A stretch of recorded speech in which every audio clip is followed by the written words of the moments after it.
Hello friends, welcome to online study bytes. मैं हूं प्रतीक्षा और लास्ट क्लास में हमने चैप्टर 3 पढ़ा था, क्लास 7 SCERT की ज्योग्राफी की बुक का, जिसमें हमने धरातल के रूप बदलने वाले कारक का आंतरिक कारक देखे थे।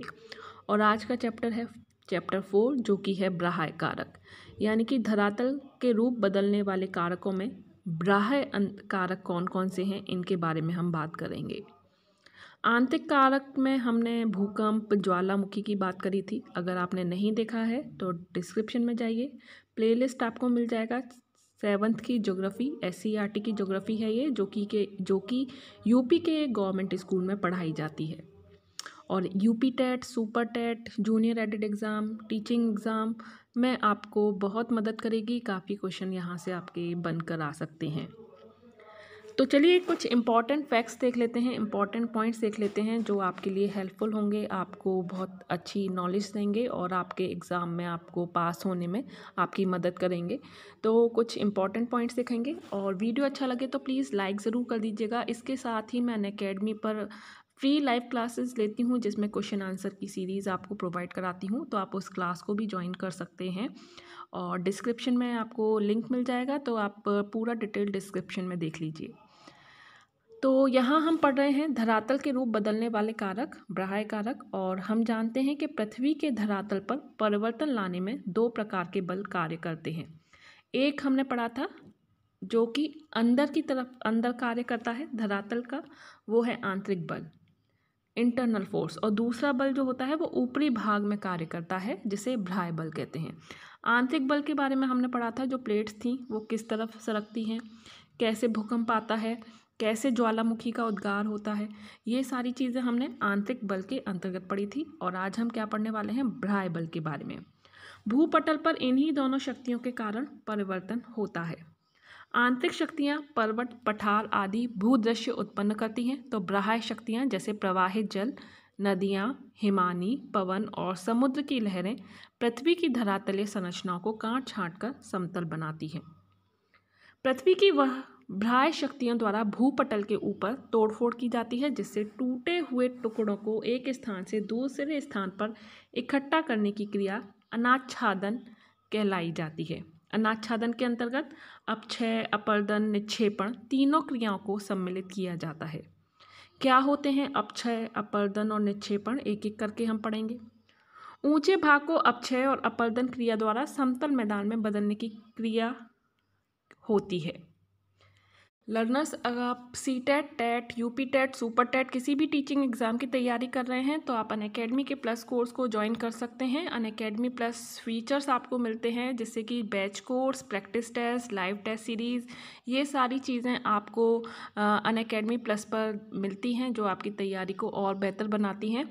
और मैं भी अनअकैडमी पर आपके लिए डेली लाइव क्लास लेकर आती रहती हूँ, तो आप मेरी लाइव क्लासेस ज्वाइन ज़रूर कीजिए। डिस्क्रिप्शन में लिंक दिया है, बिल्कुल फ्री लाइव क्लासेस हैं। तो बस आपको लिंक पर क्लिक करके नोटिफाई मी पर एनरोल करना है।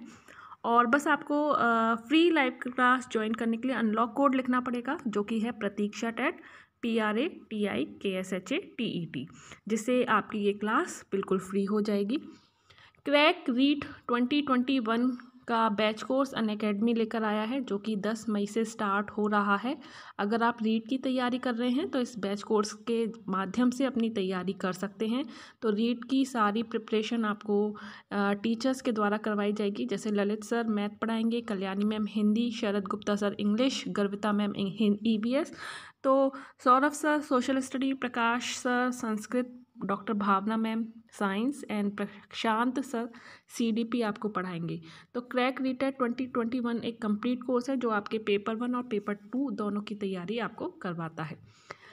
दूसरा जो कोर्स है वो है यूपी टेट का, ACE यूपी टेट 2021 का। ये भी कंप्लीट बैच कोर्स है, जिसमें आपके पेपर 1 और पेपर 2 दोनों की तैयारी आपको यहाँ पर करने को मिलेगी।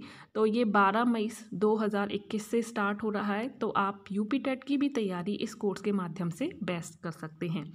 ऑल बैचेस 1 सब्सक्रिप्शन अनअकैडमी आपको देता है। आपको हर बैच के लिए अलग अलग सब्सक्राइब नहीं करना है, बस एक बार सब्सक्रिप्शन लेना है और उसके बाद आप जितने चाहें बैच कोर्सेज आते हैं, जैसे यूपी टेट का है, सी टेट का है, सुपर टेट का है, आप सभी बैच कोर्स का फ़ायदा उठा सकते हैं। उनके जो नोट्स हैं वो डाउनलोड कर सकते हैं। रेफरल कोड डालना बिल्कुल भी ना भूलें। रेफरल कोड या अनलॉक कोड सेम ही है, PRATIKSHATET। अगर आप किसी भी बैच कोर्स को लेते हैं या सब्सक्रिप्शन लेते हैं तो उसमें आपको 10% का डिस्काउंट मिल जाता है, और अगर कोई क्लास है तो वो आपके लिए अनलॉक करना चाहते हैं तो वो फ्री हो जाती है। तो ये दोनों चीज़ें आप इसका फ़ायदा ज़रूर उठाएं। टीचर एलिजिबिलिटी टेस्ट का सब्सक्रिप्शन के चार्जेस आप देख सकते हैं कितने कम प्राइस में आपको सब्सक्रिप्शन मिलता है, और इसमें भी आपको 10% का डिस्काउंट मिल जाएगा अगर आप रेफरल कोड का यूज़ करेंगे तो। धन्यवाद। अपक्षय क्या होता है ये जानेंगे। वेदरिंग ऋतु और मौसम के प्रभाव द्वारा चट्टानें धीरे धीरे अपने ही स्थान पर छोटे छोटे टुकड़ों में टूटती फूटती रहती हैं। चट्टानों के अपने स्थान पर टूटने फूटने की क्रिया ही अपक्षय कहलाई जाती है।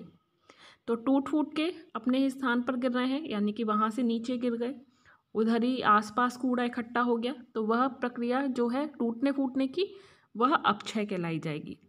इसमें टूटे हुए टुकड़ों को एक स्थान से दूसरे स्थान पर नहीं ले जाया जाता है, ये टूट टूट के वहीं पर गिरते हैं। ठीक है, जैसे आप देखोगे किसी लकड़ी में छेद करते हैं या किसी वॉल में आप कील ठोक रहे हैं तो उसका जो मिट्टी है वो वहीं आपके नीचे फ्लोर पर गिर जाती है। तो वही जो टूटने फूटने की प्रक्रिया है वो क्या कहलाई जाती है, अपक्षय कहलाई जाती है। वहीं चूरा जो है, बुरादा जो है टूट टूट के गिर रहा है। अपक्षय के कार्य में ताप, वर्षा जल, पाला, वनस्पति, जीव जंतु और मानव का हाथ रहता है। यह मुख्य प्रकार से 3 प्रकार के होते हैं, भौतिक, रासायनिक और जैविक। तो भौतिक क्या होते हैं अपक्षय, ये पढ़ते हैं सबसे पहले। चट्टानें दिन में सूर्य की गर्मी से गर्म होकर क्या हो जाती हैं, फैल जाती हैं, और रात में तापमान कम होने के कारण सिकुड़ जाती हैं। इससे चट्टानें धीरे धीरे कमज़ोर पड़ने लगती हैं और टूट जाती हैं। जैसे जलती लालटेन के शीशे पर आप पानी की छींटें पड़ने पर शीशा क्या होता है, चटक जाता है। चट्टानों के इस प्रकार टूटने को भौतिक अपक्षय कहते हैं, यानी कि गर्म ताप पर ठंडी चीज़ का पड़ना जिससे कि वो टूट जाए, कमज़ोर हो जाए। तो धीरे धीरे ये प्रक्रिया डेली हो रही है तो उस पर भी, पत्थरों पर ये असर करने लगती है, जिसे हम भौतिक अपक्षय कहते हैं।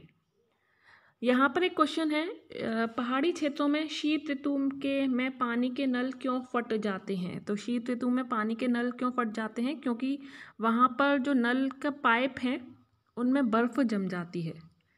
और ये क्वेश्चन आपको NCERT यानी कि CTET में भी ये क्वेश्चन पूछा गया है। NCERT में भी इस तरह का क्वेश्चन आपको देखने को मिलेगा।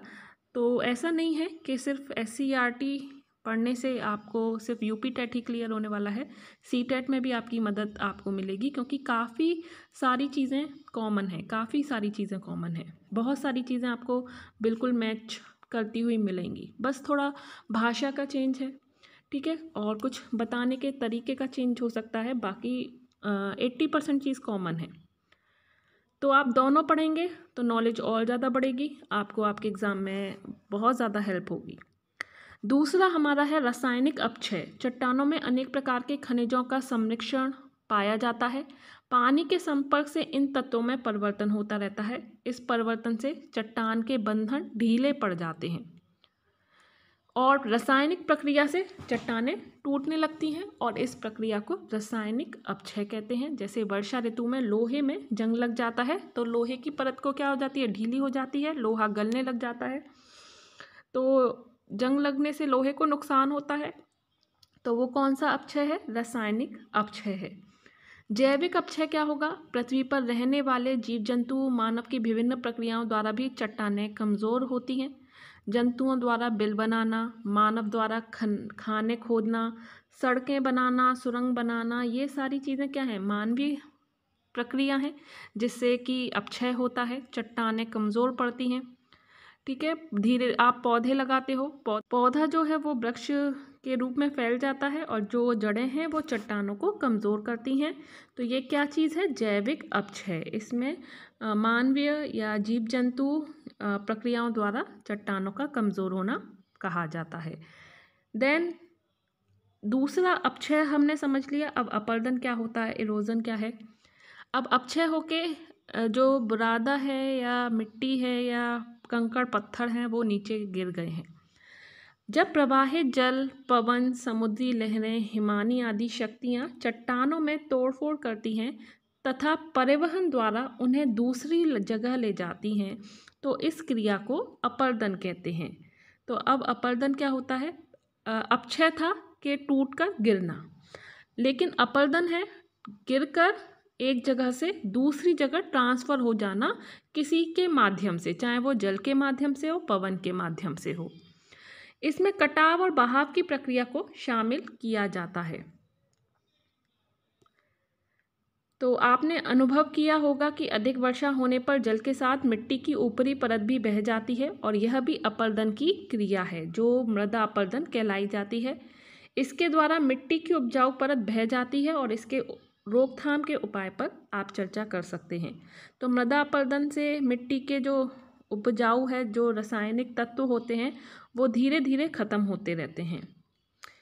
गांव, कस्बों, नगरों जैसे जैसे उनका विकास होता है, तो भवनों और सड़कों के निर्माण के लिए जमीन से वनस्पति साफ कर दी जाती है, जिससे भूमि की ऊपरी सतह की जो मिट्टी है वो बह जाती है। यह क्रिया क्या कहलाई जाती है? अपर्दन कहलाई जाती है।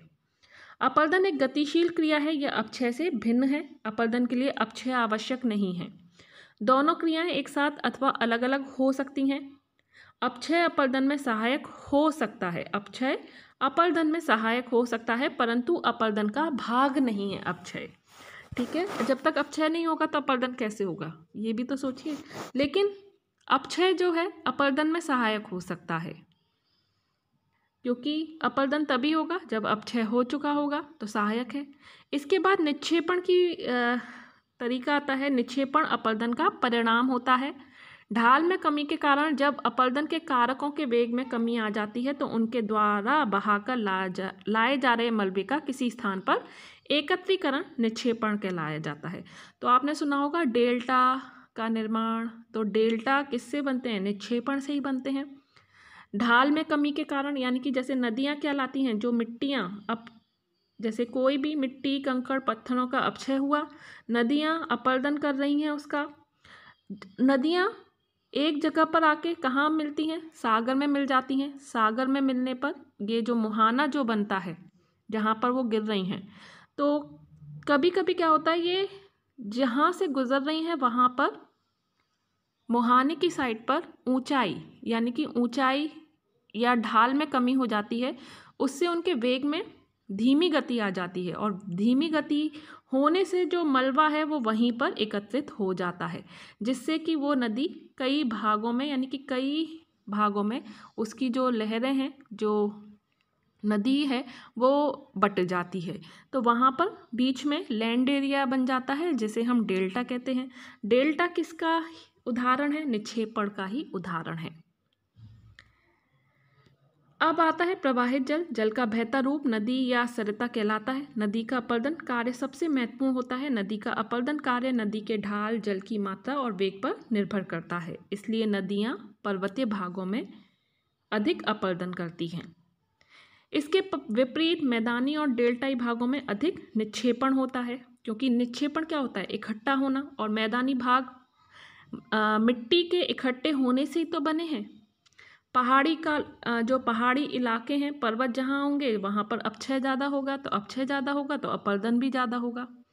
निक्षेपण मैदानी इलाकों में होगा। डेल्टा, मैदान, ये सब निक्षेपण से ही बने हैं। तो नदियाँ अपर्दन और निक्षेपण द्वारा विभिन्न प्रकार की भू आकृतियाँ का निर्माण करती हैं। इनके बारे में जानेंगे कौन कौन सी आकृतियाँ हैं।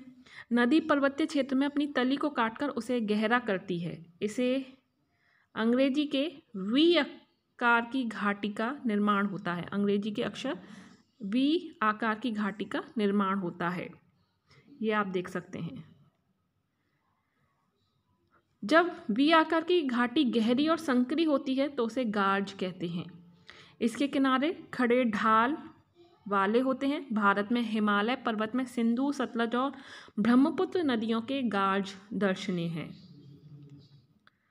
देन जलप्रपात की बात करेंगे। जलप्रपात क्या हैं? जब नदी के रास्तों में मुलायम चट्टानों की परतें मिलती हैं, तो नदी का जल मुलायम चट्टानों को जल्दी काट डालता है, और जब कठोर चट्टानें मिलती हैं तो नदी का जल उन चट्टानों को जल्दी नहीं काट पाता है। कटाव के इस अंतर के कारण नदी की तलहटी ऊंची नीची हो जाती है। जब नदी का जल ऊंचाई से खड़े ढाल के सहारे अधिक वेग से नीचे गिरता है तो उसे जलप्रपात कहते हैं। तो इस तरह का जो झरना आप देखोगे इसे जलप्रपात कहा जाएगा और इसमें ये बहुत तेज वेग से ऊपर से गिरता है। विश्व का सबसे ऊंचा जलप्रपात कौन सा है? तो दक्षिणी अमेरिका के वेनेजुएला का एंजल विश्व का सबसे ऊंचा जलप्रपात है। तो यहाँ पर जलप्रपात की बात आ रही है। सबसे ऊंचा जलप्रपात अमेरिका के वेनेजुएला का एंजल है। और ये आपने अगर ऑब्जेक्टिव क्वेश्चन ज्योग्राफी के किए होंगे तो वहाँ पर इस तरह का क्वेश्चन आपको ज़रूर दिखा होगा। तो सारे क्वेश्चन आपको काफ़ी क्वेश्चन जो होते हैं वो आपको इस बुक से मिल जाएंगे। भारत के कुछ प्रमुख जलप्रपात शरावती नदी पर जोग, कावेरी नदी पर शिव समुद्रम, नर्मदा नदी पर कपिलधारा और धुआंधार आदि हैं। पर्वतीय भाग से जब नदी नीचे मैदानों में उतरती है तो उसकी गति मैदानों में ढाल कम होने के कारण धीमी पड़ जाती है। नदियाँ सीधे मार्ग पर न चलकर टेढ़े मेढ़े रास्तों पर बहने लगती हैं और इन टेढ़े मेढ़े रास्तों को विसर्प कहते हैं। नदी के सागर में गिरने से पहले उसके बहने की गति अधिक धीमी पड़ जाती है और इस कारण नदी के मलबे क्या हो जाते हैं? निक्षेपण होने लगता है, इकट्ठा होने लगता है, जैसा कि मैंने आपको अभी पहले ही बता दिया था जब हम निक्षेपण पढ़ रहे थे, जिससे डेल्टा का निर्माण होता है और गंगा और ब्रह्मपुत्र का डेल्टा संसार का सबसे बड़ा डेल्टा है। तो इसमें सुंदरवन का जो डेल्टा है वही डेल्टा, अगर क्वेश्चन आता है अगर ऑप्शन में सुंदरवन होगा तो आंसर सुंदरवन होगा, सही आंसर सुंदरवन का डेल्टा, जो कि गंगा और ब्रह्मपुत्र डेल्टा का भाग है, सबसे बड़ा डेल्टा है विश्व का। भूमिगत जल क्या है? आप जानते हैं कि वर्षा का कुछ जल चट्टान और मिट्टी में प्रवेश कर जाता है। पहाड़ों में कहीं कहीं चूने की चट्टानें मिलती हैं जिसमें जल रिसकर चट्टानों के भीतर पहुंच जाता है और रासायनिक अपक्षय द्वारा चूने को घुलाकर दूर बहा ले जाता है, जिससे पहाड़ी में गुफा या सुरंग बन जाती है।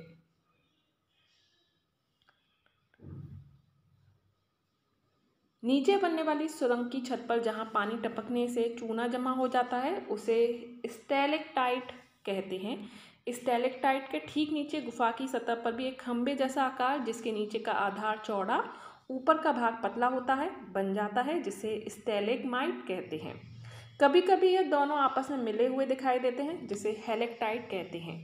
चूने की चट्टानों वाले क्षेत्र में ऐसी आकृतियां पाई जाती हैं जिन्हें कास्ट स्थल कहते हैं। हिमानी क्या है? ऊंचे पर्वत पर जब कोई बड़ा हिमखंड ढाल पर खिसकता है तो उसे हिमानी या हिमनद कहा जाता है। ग्लेशियर आपने सुना होगा। तो हिमानी सपाट चौड़ी खड़े डाल वाली घाटियों का निर्माण करती है। इनका आकार अंग्रेजी के यू अक्षर की तरह होता है। पहले से बनी वी आकार की घाटी को हिमानी यू आकार की घाटी में बदल देता है। इसका ढाल खड़ा और तल चौड़ा होता है। जब हिमानी चट्टानों को घर्षित कर उसका पूर्ण चूर्ण पर्वत के निचले भागों में जमा कर देता है तो उसे हिमोण मोरेन कहा जाता है। पवन हवा एक स्थान से रेत उड़ाकर अपने साथ ले आती है। जब यह चट्टानों से टकराती है तो धूल के कण चट्टानों पर टकराकर उन्हें कुरेदते हैं, जिससे अपर्दन की क्रिया होती है। तो ये सारी चीज़ें आपको बहुत डिटेल में बताई गई हैं, तो आप आसानी से ज्योग्राफी समझ सकते हैं और फिर क्वेश्चन आंसर करेंगे तो आपको जल्दी आपको चीज़ें समझ में आएंगी। बालू का स्तूप क्या होता है? मरुस्थलीय प्रदेशों में जब पवन के मार्ग में कोई बाधा होती है तब पवन का वेग कम हो जाता है, जिससे पवन के साथ उड़ने वाले पदार्थ धरातल पर गिरकर बालू के टीलों का निर्माण करते हैं। इन्हें बालू का स्तूप कहते हैं। तो राजस्थान के बहुत सारे इलाके जैसे जैसलमेर है और भी जगह हैं जहाँ पर आपको बालू के स्तूप देखने को मिलते हैं। छत्रक शिला पवन द्वारा उड़ाए गए बालू के कणों द्वारा पर्दन का कार्य धरातल से कुछ मीटर ऊंचाई तक अधिक होता है। इस प्रक्रिया में पवन निचले भाग को घिस देती है, परंतु ऊपरी भाग छतरी के आकार का हो जाता है, जिसे छत्रक शिला कहते हैं। ये इस तरह से, ये तो आपने देखा होगा, टीवी में भी कई बार दिखाया है। राजस्थानी इलाके जो मैदानी इलाके हैं या मरुस्थलीय इलाके हैं, वहाँ पर इस तरह से छत्रक शिला आपको देखने को मिलती हैं। समुद्री लहरें क्या हैं? आपने देखा होगा कि आपके गांव के तालाबों से जब पशु स्नान करके बाहर निकलते हैं तो पानी की लहरें किनारों पर टकराती हैं।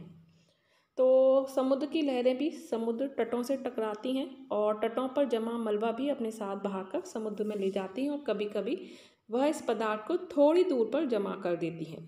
लहरों द्वारा कटाव से खड़े कगार और जमाव से समुद्र तटों का निर्माण होता है और ऐसे तटों को बीच यानी कि पुलीन कहते हैं। भारत में मुंबई का जुहू बीच, चेन्नई का मरीन बीच आदि पुलीन के प्रमुख उदाहरण हैं। समुद्र की लहरों के तट पर बार बार टकराने से तट का जो निचला भाग है वो कट जाता है, लेकिन तट का ऊपरी भाग खड़ा रह जाता है या समुद्र की ओर झुक जाता है, जिसे क्लिफ कहते हैं।